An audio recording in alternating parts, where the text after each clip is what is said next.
ব্যাপারীরা হাঁস সেখানে দিয়ে জমা দিতেছে, রাঙামাটি থেকে রিসিভ করবে। আমাদের বোট ঘুরে বাজার ছেড়ে চলে যাচ্ছে। এখানে কোনো ধরনের নেটওয়ার্ক নেই, রবি আছে হালকা, ওই যে সোলার ইয়া দেখতে এই গরু কল এগুলো এদের লালন পালন কৃষি জীবন। এখানে এগুলাই উৎস, কলা, তরমুজ এগুলো চাষবাস হয় এখানে, অনেক দুর্গম জায়গা। ঠিক আছে, মাঝপথে আর কিছু ক্যাপচার করতে পারলে আপনাদের সামনে নিয়ে আসবো। ওই যে এই আমরা মাঝপথে দেখতেছি বোটে করে ইয়া নিচ্ছে ছাগল। আমাদের নতুন বাজারে চলে আসছি। এখানে আসলে বাস যেরকম একটা স্টেশনে দাঁড়ায়, এটা একটা স্টেশন। এখানে ওদের বোট দাঁড়াইছে, মানুষজন এখান থেকে কিছু উঠার থাকবে, এগুলো উঠবে। মাঝপথে আর কোথাও স্টেশন নেই, ওরা সিগন্যাল দিচ্ছে মানে ছেড়ে দেবে। এখন কিছু এনে জায়গায় যাবে। আমরা যাওয়ার সময় একজন পণ্যবাহী নিয়ে আসতে তুলে দেবে।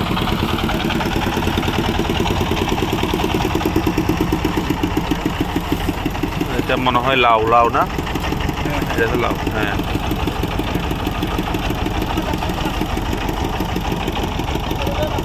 এমনভাবে ধরছে যাতে বেশি দূরে না যায়। হ্যাঁ, তুলে দিচ্ছে, অনেক কম দাম। হ্যাঁ,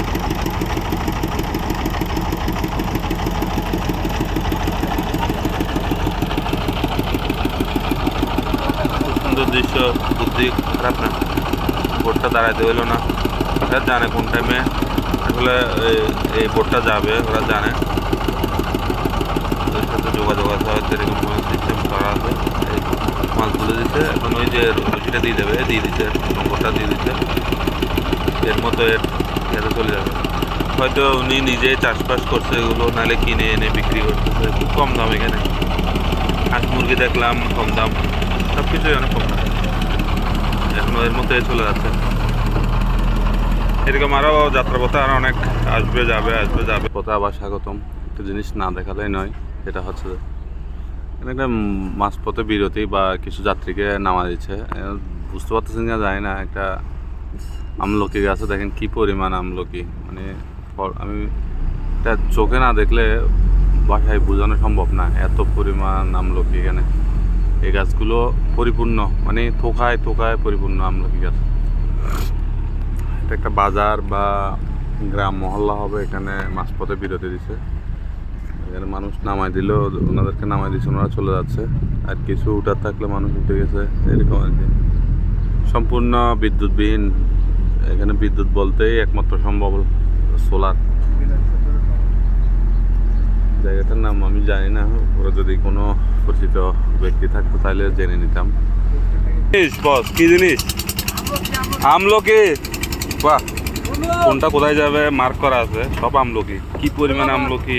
আমলকি খুব ভালো চাষ হয়, অর্গানিক, কোনো ধরনের চাষবাস নেই। এই যে একটা যাত্রী মনে হয় উঠবে, যাত্রীকে ডাক্তারদের বের হওয়ার জন্য।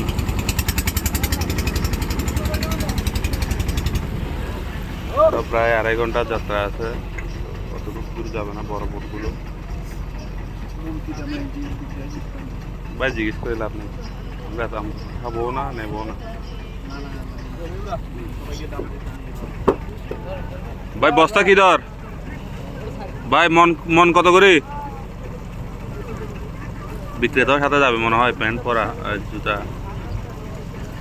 দুতলা বোট আমাদের। এই যে মানুষ দিক থেকে বের হয়ে দেখতেছে, দেখেন নিচতলায় ঢুকতেছে এগুলো। আমরা 3 তলায় আছি।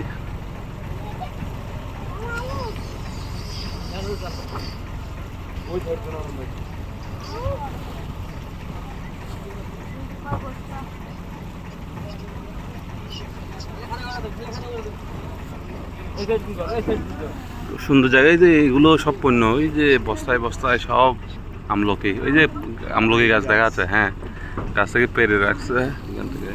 এই সব ওইখানেও দেখা যাচ্ছে আমলকি সব। বস্তা আনলোড করা শেষে বলা হবে, জিজ্ঞেস করা হবে যে দাম কীরকম হবে। ও সারেং ভাই, মন কত করে? মন কত আমলকি? আমলকি মন কত করে মন? আমলকি এগুলো বাজারে যা কে দিই ধরে ওরে। আপনি কোনো কাঁচামালের রেট নাই, নির্ধারিত কোনো রেট নাই যে এত টাকা আছে। আচ্ছা আচ্ছা, ওনাকে বিদায় দিয়ে দিলাম আমরা। এভাবে সিন্ডিকেট তৈরি হয়। জলপথে দ্রুত যান দেখানোর জন্য, জলপথে দ্রুত যান। আপনার যদি টাকা থাকে আপনি স্পিড বোটে সরাসরি চলে যেতে পারেন, খুব দ্রুত দ্রুত জানে করে। আমাদের ট্রলারে এখন মাছের এসেছে, মাছের চালান আসছে। এগুলো সব হচ্ছে লেকের মাছ, সুন্দর করে প্যাকেট করে দিচ্ছে। আমরা আমলকি খাচ্ছি, খুব স্বাদ, খুব টেস্ট। চিংড়ি,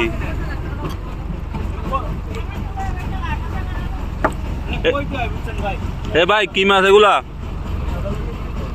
শুভলং বাজার থেকে আমরা বিদায় নিচ্ছি। এরপরে এটা হলো শুভলং ঝর্ণা। আসলে এগুলো সব ঝর্ণা, এখন শীতকালের কারণে আসলে পানি পড়তেছে না, শুকাই গেছে পানি। এগুলোতে কিন্তু ঝর্ণা পানি পড়ে যখন বর্ষাকাল হয়, এগুলোতে পানি ঝরতে থাকে। মূল ঝর্ণা ওইখানে, শুভলং ঝর্ণা যেটা ওই কোনায় এটা। হ্যাঁ হ্যাঁ, শুটিং স্পট না, এটা সুন্দর আর কি ভাই, প্রাকৃতিক সুন্দর বলে না, প্রাকৃতিক সৌন্দর্য। একটা স্পিড বোট আসতেছে, শুটিং না, ছবি তুলতে এখানে দাঁড়ায়, আমরা ছবি তুলছিলাম, ফটো তুলে আর কি। আমরা এখানে বোট নিয়ে এখানে দাঁড় করে ছবি সে উঠছে যে মূলত ইয়ার জন্য, ওই এখানে চিপস টিপস পড়ছে এগুলো খাওয়ার জন্য। এগুলো সব ঝর্ণা। এই যে স্পিড বোট, আপনার কাছে যদি টাকা থাকে আপনি 1 ঘন্টা 2 ঘন্টায় পৌঁছে যাবেন রাঙ্গামাটি, কিন্তু টাকা খরচ করতে হবে। স্পিড বোটে প্রচুর দাম, প্রচুর ভাড়া।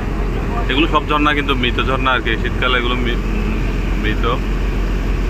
খুব সুন্দর এগুলো ঝর্ণাগুলো, যখন ঝরে মানে সুন্দর ভিউ। হ্যাঁ ঠিক আছে, শুভলং থেকে বিদায় নিচ্ছি, আর সরাসরি রাঙ্গামাটিতে দেখা হবে।